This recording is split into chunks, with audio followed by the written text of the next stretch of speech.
Good evening students. मैं उमेश रावत आपका बहुत बहुत स्वागत करता हूं आपके अपने YouTube channel Umesh Rawat academy में। तो कैसे हैं बच्चों? उम्मीद है आप लोग बहुत अच्छे होंगे और जितना भी पिछला पढ़ा है अब तक आप लोगों ने वो सब रिवीजन आउट कर लिया होगा, ठीक है। क्योंकि अगर आप ये सीधी ये क्लास देख रहे हो बच्चों तो आप बहुत ज़्यादा मुसीबतों में फंस जाओगे, मैथ करने में अपने आप को बहुत ज़्यादा सक्षम नहीं पाओगे। इसलिए मेरी आपसे एडवाइस है, पर्सनल एडवाइस है, आपसे सलाह है मेरी कि इन क्लासों को देखने से पहले जो आपकी क्लासेस हैं वो क्लासेस आप पहले देख लें, ठीक है। सबसे पहले आप चैनल पे जाइए, चैनल की प्लेलिस्ट में जाइए। प्लेलिस्ट में आपको वहाँ मिल जाएगा आपका 10th class math NCERT by Umesh sir, ठीक है। तो बच्चों आज की क्लास कंटिन्यू करते हैं। क्या हुआ, कोई प्रॉब्लम है? ठीक है, देखिए आज हमारा जो नया चैप्टर स्टार्ट होगा आज की क्लास में, चैप्टर नंबर 3। और चैप्टर नंबर 3 में सबसे पहली एक्सरसाइज है 3.1। 3.1 एक्सरसाइज स्टार्ट करने से पहले बच्चों इसके बारे में मैं कुछ इंपॉर्टेंट बताऊंगा कि जैसा कि बच्चों आपके चैप्टर का नाम है दो चर वाले रैखिक युग्म, दो चर वाले रैखिक समीकरण युग्म, ठीक है जी। और इंग्लिश में बोलेंगे इसको, क्या बोलेंगे इंग्लिश में? Two variables in linear equations, ठीक है। देखिए मैं कोई इक्वेशन ले लेता हूँ बच्चों, 2x + 3y = 0, 5 कर लो, और 3x + 5y = 10, ठीक है। ये दो समीकरण ले लिए मैंने बच्चों, ठीक है। अब आपको मैंने चैप्टर नंबर 2 में बताया था कि भाई जहाँ पर जो ये दोनों हैं x और y, जो यहाँ x और y हैं इनको बोलते हैं चर, वेरिएबल,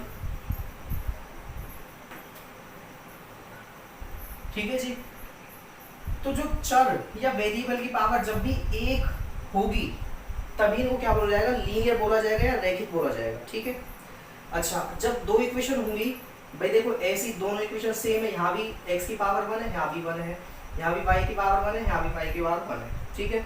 इसका जो जनरल फॉर्म होती है इस इक्वेशन को लिखने की वो कुछ ऐसी होती है बच्चों। देखो मैं इसको ऐसे भी लिख सकता हूँ, 2x + 3y - 5, ठीक है, = 0।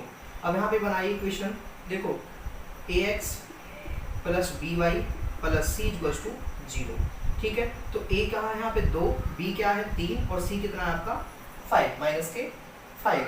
तो देखो ये इसकी जनरल फॉर्म होती है लीनियर इक्वेशन की, लीनियर इक्वेशन। लीनियर इक्वेशन कह दो बच्चों इसको, या हिंदी में आप रैखिक समीकरण भी बोल सकते हो इसको, रैखिक समीकरण, ठीक है जी। और जब ऐसे दो समीकरण होंगे आपके पास जैसे कि ये है तो इनको बोल दिया जाएगा युग्म। क्या बोल दिया जाएगा? रैखिक समीकरण युग्म, लीनियर इक्वेशन पेयर या pair of linear equation, pair of linear equation, ठीक है। युग्म का मतलब क्या होता है? जोड़ा। कि दो एक जैसे समीकरण जिनकी पावर कैसी हो 1 1 हो उनको बोल देंगे लीनियर इक्वेशन का युग्म, ठीक है। अब सीधी आज की क्लास शुरू करते हैं। जो कुछ था मैंने आपको बता दिया, ये बस आपकी नॉलेज के लिए था कि आपको पता होना चाहिए कि लीनियर इक्वेशन होती कैसे, ठीक है। बताइए मुझे क्वेश्चन एक्सरसाइज 3.1 का क्वेश्चन नंबर 1, ठीक है, लाइए। अच्छा, क्वेश्चन नंबर 1 पहले शुरू करने से पहले मैं आपको कुछ चीजें बता दूं कि भाई बच्चों इस एक्सरसाइज में होगा क्या। इस एक्सरसाइज में आपको वो कुछ ऐसे इक्वेशन देगा, x + y = 10 और x + y = 20, ठीक है। अब आपको ऐसी इक्वेशन जो वो देगा, अब आपको पता है कि लीनियर इक्वेशन है, रैखिक समीकरण है, इसके आपको दो सॉल्यूशन निकालने पड़ेंगे। दो सॉल्यूशन कैसे? इसका हमें बीजगणितीय निरूपण करना पड़ेगा। देखो जब दो सॉल्यूशन आप निकालोगे तो इस इक्वेशन के निकालो, तो मैं यहाँ से x = कर दूंगा 10 - के y, ठीक है। भाई देखो प्लस का y इधर गया तो माइनस का y। अच्छा,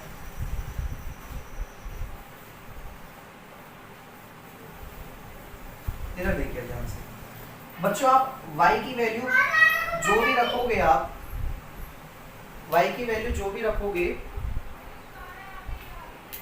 देखो y की वैल्यू आप कुछ भी रखो, जैसे y की वैल्यू मैं रख देता हूँ यहाँ पे 3, देखो ऊपर तो x की वैल्यू, नीचे y की वैल्यू। अगर मैं यहाँ y की जगह 3 रख दूँ तो x कितना आ जाएगा 7। भाई 10 में से y की वैल्यू 3 गई तो कितना आ गया 7। तो आप x y की वैल्यू रखते जाओगे और आपके पास x की वैल्यू निकलती जाएगी। ऐसी मैं y की वैल्यू यहाँ पे 2 रख दूँ बच्चों, तो x की वैल्यू क्या आ जाएगी 8। ठीक है, अब इन वैल्यू को यहाँ पे रख के देखना क्या बराबर आता है 7 + 3 10, 8 + 2 10। हो गया। देखो हमें ज्यादा सोचने की जरूरत नहीं पड़ी, बस क्या किया हमने इस y को ले गए हम इधर माइनस कर दिया। ठीक है, आप क्या कर सकते हो y की निकालने के लिए x की भी ले जा सकते हो इधर, आप x की रखोगे y की निकल जाएंगे। ठीक है, मैंने यहाँ y की रखी, आपके पास x की निकल गई। ऐसे इस इक्वेशन का निकालो बच्चों, इस इक्वेशन का निकालेंगे हम जैसे, तो ये हो जाएगा x = 20 - k y, ये हो जाएगा। अब आप बताओ मुझे, आप y की वैल्यू पुट करो, आप y की वैल्यू पुट करो और आपके पास x की वैल्यू निकलती चली जाएगी। ठीक है, y की वैल्यू पुट करो, बताओ भी जल्दी, कुछ भी रख दो जो आपका दिमाग में आ रहा हो। कितना 10, वेरी गुड। y की वैल्यू जब आप 10 रखोगे तो 10 रखोगे तो 20 में से 10 गया तो कितना आ गया 10, तो x भी कितना आ जाएगा 10। और बताओ भी 8, वेरी गुड। x की जगह आप 8 रखोगे तो 20 में से 8 गए बच्चों, तो कितना आ गया ये 12। अब इन वैल्यूज को यहाँ पे रख के देखना क्या बराबर आता है, दोनों कंडीशन सेटिस्फाई होती है, LHS बराबर RHS। x की जगह आप 10 रखोगे और y की जगह 10 रखोगे तो 10 10 20, सही है। x की जगह 12 रखोगे, y की जगह क्या रखोगे 8, तो ये भी सही है। ठीक है, अब बच्चों से थोड़ा सा आगे हमें और सीखना है, इनका ग्राफिकीय विधि से हल क्या होगा। ठीक है, ग्राफीय विधि में निरूपण क्या होगा, तो मुझे इनकी जरूरत पड़ेगी। मैं यहाँ पे ग्राफ बना ले रहा हूँ छोटा सा समझाने के लिए।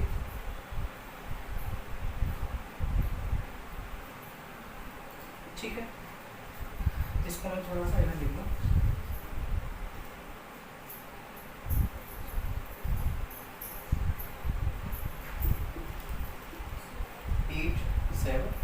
और दूसरा क्या था, क्या था दूसरा 7 के नीचे 3 7, ये था अब भैया x से 2 कर लेते हैं। ये 2 था और ये 8। हाँ ये 8 भैया 8 ये गलत कर दिया आपने, ये भी ये नहीं होगा, ये 3 होगा। ठीक है, और ये होगा 8। ठीक है, ये थी। अब देखिए बच्चों, पहली इक्वेशन का सॉल्यूशन आपने ये निकाला था, दूसरी का ये निकाला था। ठीक है, ध्यान से देखना बच्चों ग्राफ कैसे बनता है। जो बच्चे पहली बार देख रहे हैं, जिनको ग्राफ बनाना नहीं आता, उनके लिए बहुत इंपॉर्टेंट है। ये होता है बच्चों x एक्सिस, इंग्लिश में बोलेंगे आप एक्सिस और हिंदी में बोलेंगे इसको x अक्ष। ये हो गया y एक्सिस और हिंदी में बोलेंगे आप इसको y अक्ष।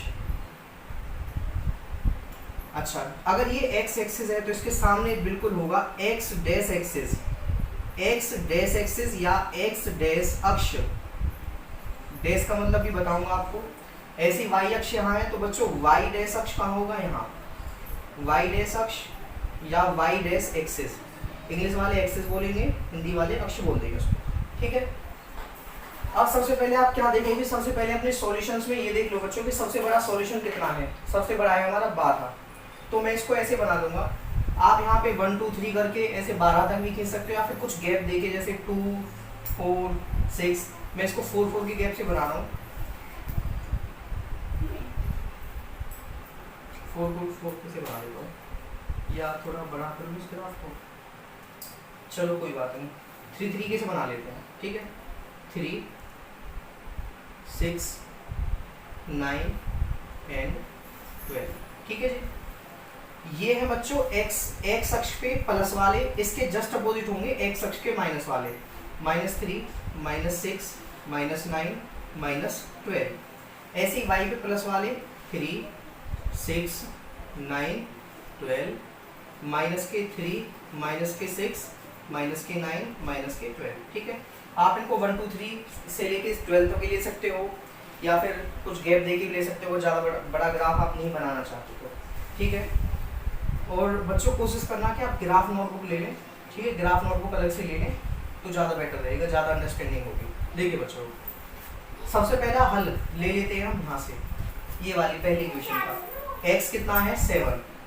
अच्छा बच्चों एक चीज और देखो, x अक्ष पे देखो, x वाले जमा के ये रहे, x वाले माइनस के ये रहे, जहां भी डैश होगा वहां माइनस होंगे। देखो यहाँ डैश था तो यहाँ माइनस, और यहाँ डैश था तो यहाँ भी माइनस। अब आपको क्या करना है, x पे लेना है जमा का 7। देखो प्लस का 7 कहाँ है, 6 से थोड़ा सा आगे ये होगा, मानो ये रहा आपका x का 7, ठीक है। ऐसे ही y का 3 कहाँ है, ये रहा प्लस का, ये रहा। अच्छा जब आप इनको आगे बढ़ाओगे तो आपको पॉइंट कहाँ मिला, ये मिला आपको पॉइंट पहला, ठीक है। ऐसे ही आप क्या करोगे, फिर दूसरा x पे +2 और y पे +8, तो x पे +2 कहाँ होगा, यहाँ पे, और y पे +8 कहाँ होगा, 9 से थोड़ा सा नीचे। तो दूसरा पॉइंट आपको बच्चों ये मिल गया, ठीक है। जब आपके दोनों पॉइंट आमने सामने आ जाए तो आप क्या निकाल दोगे, यहाँ से एक लाइन निकाल लोगे, ठीक है, ठीक है। इतनी बात आई समझ में। आप क्या कर दोगे, एक लाइन निकाल दोगे।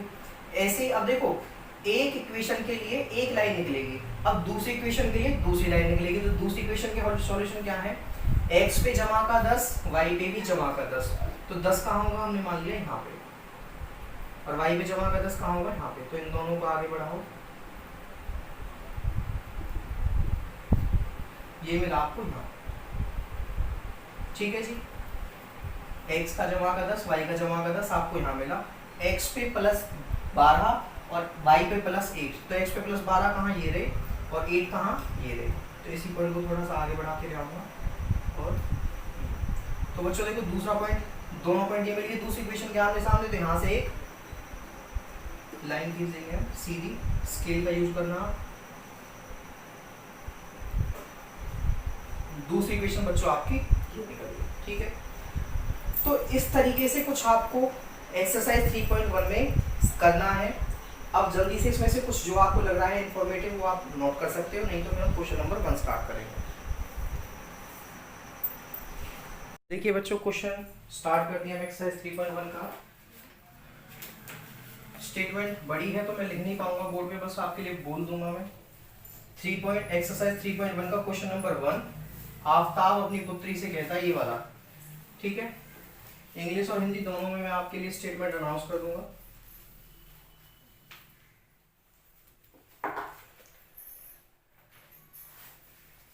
आफताब अपनी पुत्री से कहता है, 7 वर्ष पूर्व मैं तुमसे 7 गुनी आयु का था, अब से 3 वर्ष बाद मैं तुमसे केवल 3 गुनी आयु का रह जाऊंगा। इस स्थिति को बीजगणितीय एवं ग्राफीय रूपों में व्यक्त कीजिए। देखो हमें खाली व्यक्त करना है, ना कि हल करना है, ठीक है। बीजगणितीय और ग्राफीय रूपों में क्या करना है, हमें व्यक्त करना है, सॉल्यूशन नहीं करना है। इंग्लिश वाले बच्चे, Aftab tales his daughter 7 years ago के भी 7 साल पहले, I was 7 times as old as you were then also 3 years from now, और अब से 3 साल बाद I shall be 3 times as old as you will be, ठीक है।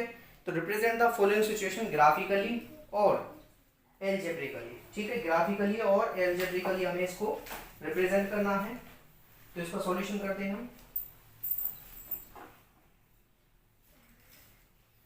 मैं आपसे कहूं कि मैं अब 25 साल का हूं, समझ लो बच्चों कि मैं अब 25 साल का हूं, तो आज से 3 साल पहले कितने साल का था, बताओ। अभी मैं 25 साल का हूं, आज से 3 साल पहले कितने का था। जब भी पहले का जिक्र आएगा एगो, ठीक है, या पहले का जिक्र आएगा तो आप क्या कर लोगे, माइनस कर लोगे। तो कितना, मैं कितने साल का था, 22 साल का था, ठीक है। मैं कहूं कि मैं अभी 25 साल का हूं, तो 3 साल बाद कितने का हो जाऊंगा, तो आप क्या कर दोगे, ऐड कर दोगे। तो कितने का हो जाऊंगा, 28 का। तो पहले के लिए आप माइनस कर दोगे और बाद के लिए क्या कर दोगे, आप प्लस कर दोगे, ठीक है।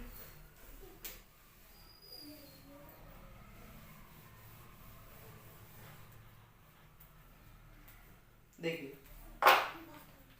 अब क्या करता हूं, मैं इसका सॉल्यूशन कर लेता हूं, ठीक है। माना आफ्ताब, देखो जिनका जिक्र है उन्हीं से हमारा सॉल्यूशन बनेगा। हम एग्जाम में कैसे अटेंड करेंगे, इंग्लिश और हिंदी दोनों में लिखूंगा। माना आफ्ताब की वर्तमान आयु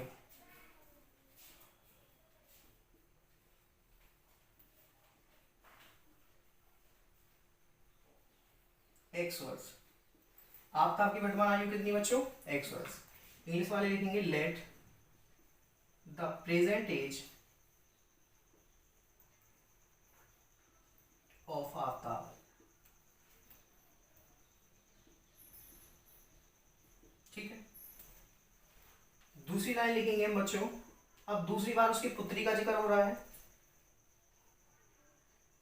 तब उसकी पुत्री की वर्तमान आयु।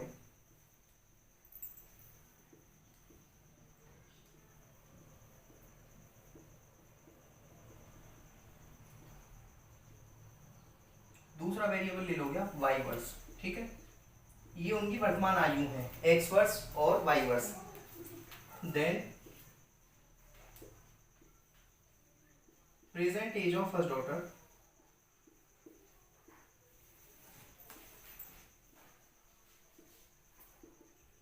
ठीक है, इंग्लिश वाले ही लिखेंगे। अब क्या लिखेंगे हम, प्रश्नानुसार।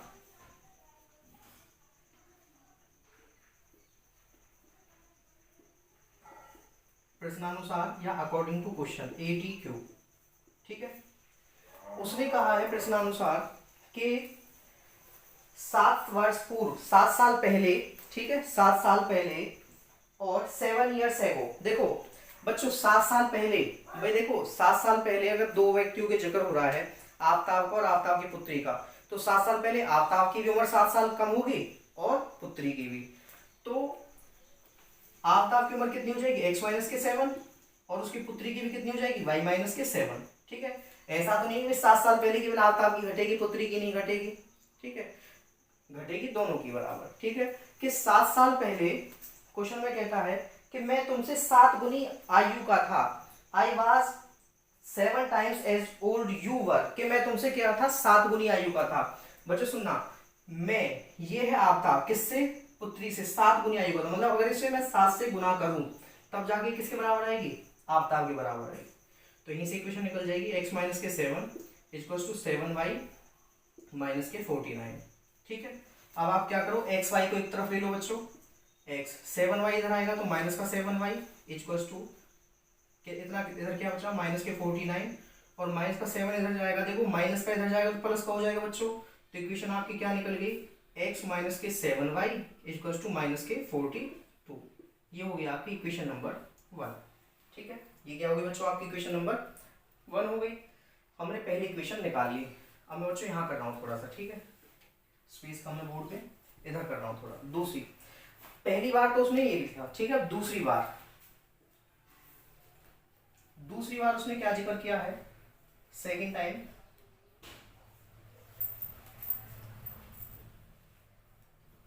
उसने कहा है कि अब से 3 वर्ष बाद, ठीक है, 3 years फ्रॉम नाउ, कि अब से 3 वर्ष बाद, अब से 3 वर्ष बाद, देखो अब कितने साल के वो x और y, तो 3 साल बाद कितने भी हो जाएंगे बच्चों, x प्लस 3।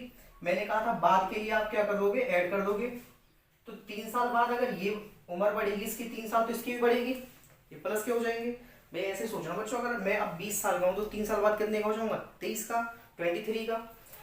कि 3 साल बाद मैं तुमसे केवल 3 गुनी आयु का रह जाऊंगा, I will be only 3 times as you now, ठीक है, मैं केवल तुमसे 3 गुनी आयु का रह जाऊंगा।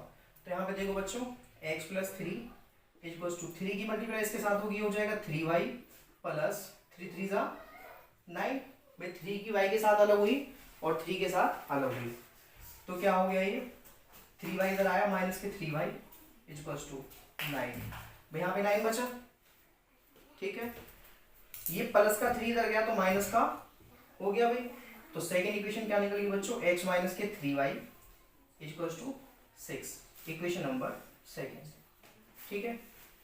इतनी बात आ गई समझ में बच्चों, ठीक है।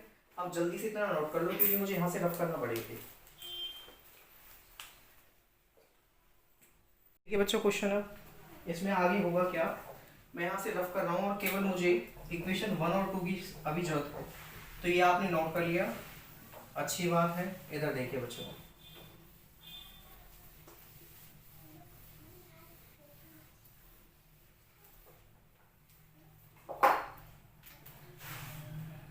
समीकरण 1 व 2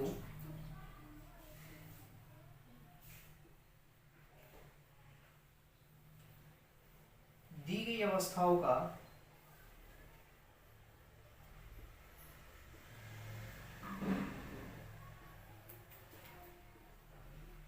बीजगणितीय रूप है।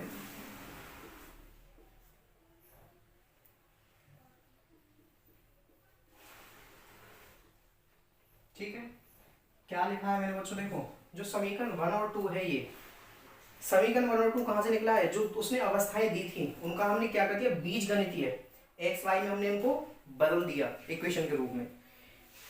इंग्लिश वाले लिखेंगे equation 1 and 2 are the form of are the algebraic form of the given conditions, are the algebraic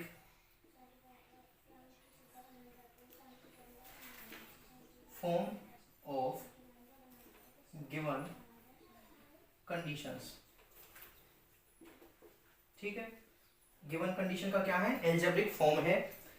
अब बच्चों मैं इनको यहाँ लिख लेता हूँ थोड़ा सा, x minus 3y equals to 6, equation number, अच्छा 1 को लिखना है पहले, x minus 7y equals to minus के 42, ये होगी इक्वेशन 1। और इक्वेशन सेकंड क्या होगी बच्चों, x minus 3y equals to 6। ठीक है, अब मैं नीचे वाली इक्वेशनों को रफ कर देता हूँ, ये इक्वेशन 1 बच्चों और इक्वेशन सेकंड। ठीक है, अब आप यहाँ से अगर x की वैल्यू निकालोगे तो वो निकलेगा कितना, देखो माइनस का 7 इधर जाएगा तो प्लस का 7 हो जाएगा बच्चों, और माइनस इसमें 42। ठीक है, ऐसे यहाँ से आप निकालोगे x इक्वल टू कितना हो जाएगा, 6 प्लस 3y। इतनी बात आई समझ में बच्चों। अब रखो x और y की ऐसी वैल्यू जो इस इक्वेशन को सेटिस्फाई करे। अब आपको क्या करना है, सिर्फ y की वैल्यू रखनी है और x का मान आपके पास निकल जाएगा यहाँ से भी और यहाँ से भी। ठीक है बच्चों, x y रखो भाई, y की जगह क्या रख दो यहाँ पे, भाई ऐसा मान रखना पड़ेगा जो, ठीक है, प्लस में भी रख सकते हो आप, माइनस में भी रख सकते हो। तो मैं रख देता हूँ y की जगह 8, तो 7 8 जा देखो 7 8 तो 56 हो जाएंगे, 7 8 जा 56, 56 में से 42 गई तो कितना बचा 14, 56 में से भाई 42, 56 में से 42 गई 14 बचे। और सोचो बच्चों क्या आएगा, अगर मैं यहाँ पे 7 y की जगह क्या रख दूं 6, 7 6 जा 42, अच्छा 42 में से 42 जाएंगे तो क्या आ जाएगा 0, तो x की वैल्यू क्या आ गई बच्चों 0। ये मान रखना आता है ना आपको, यहाँ आप जरूरी नहीं है कि आप 8 या 6 रखो, आप कुछ भी रख सकते हो बच्चों, जो भी y का मान रखोगे वो अपने आप x के लिए फिट होगा, x का मान बिल्कुल सही आएगा। अब आप इन वैल्यू को यहाँ पे रख के देखोगे ना, इक्वेशन 1 में और सेकंड में, फर्स्ट में और सेकंड में जब रख के देखोगे आप, देखो 14 माइनस के 7 8 जा 56, 56 में से जब 14 जाएंगे तो आपके माइनस के 42 ही वापस आ जाएंगे। ऐसे ही इसको रख के देखो भाई, दो सॉल्यूशन निकालने, ज़्यादा नहीं निकालने। यहाँ पे क्या रखूँ मैं x के y के लिए, सोचो 3 रख दूँ, 3 रख दूँ या 3 से अलावा कुछ और रख लो, 5 रख लो। जब आप x के लिए y के लिए 5 रखोगे तो 5 3 जा 15, 15 तिया 5 तिया 15 और 6 21, तो कितना हो गया ये 21 निकल गया x की वैल्यू।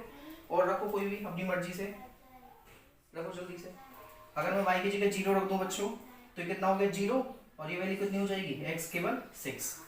तो आपके लिए दो सॉल्यूशन निकल गए बच्चों, 14 8 0 6 21 5 6 और 0। ठीक है, अब इसका क्या बनाना है, मुझे ग्राफ बनाना है, और ग्राफ बनाने के लिए मुझे पूरा रफ करना पड़ेगा, तो इसलिए जल्दी से नोट कर लो।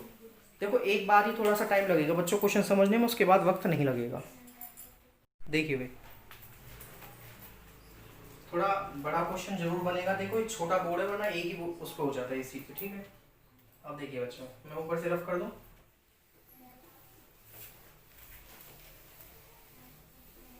देखिए मैं इसको यहाँ लिख देता हूँ, अरे मान लो क्या हो गया,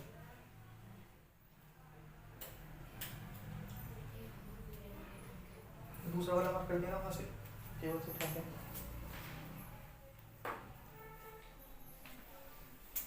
देखिए मैं इनको ऊपर लिख देता हूँ, इनको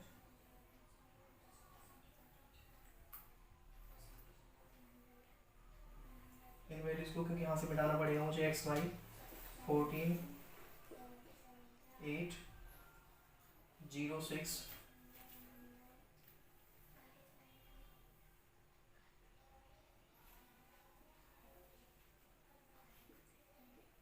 21 and 5 6 and 0।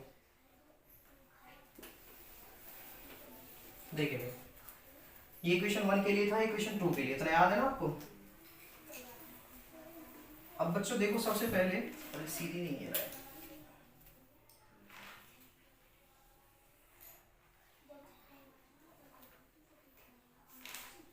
माइनस वाला नहीं है इसलिए मैं माइनस वाला ज़्यादा नहीं खींच रहा, पर फिर भी समझाने के लिए तो कर ही लेता हूँ। देखो बच्चों सबसे बड़ा सॉल्यूशन कितना है 21, ठीक है। तो मैं इनको 5 5 के डिस्टेंस पे ले लेता हूँ।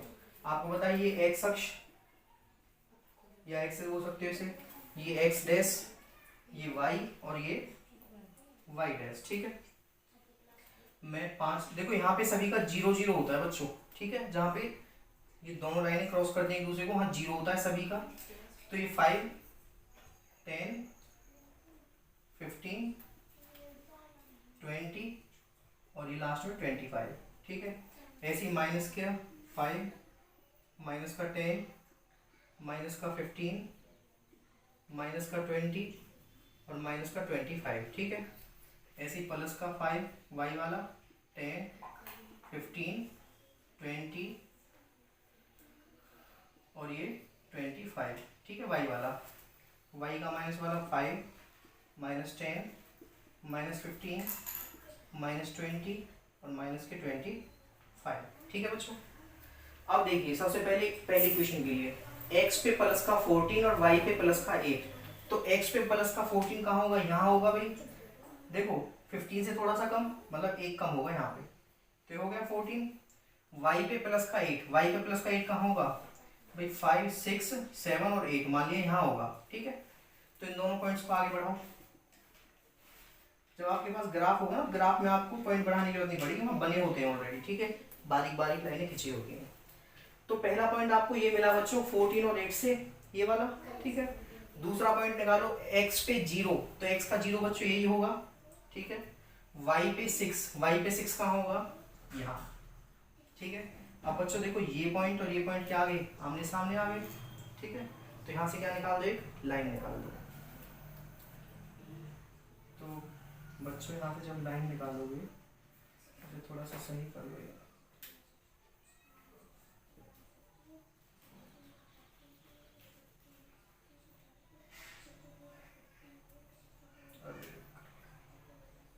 एक मिनट,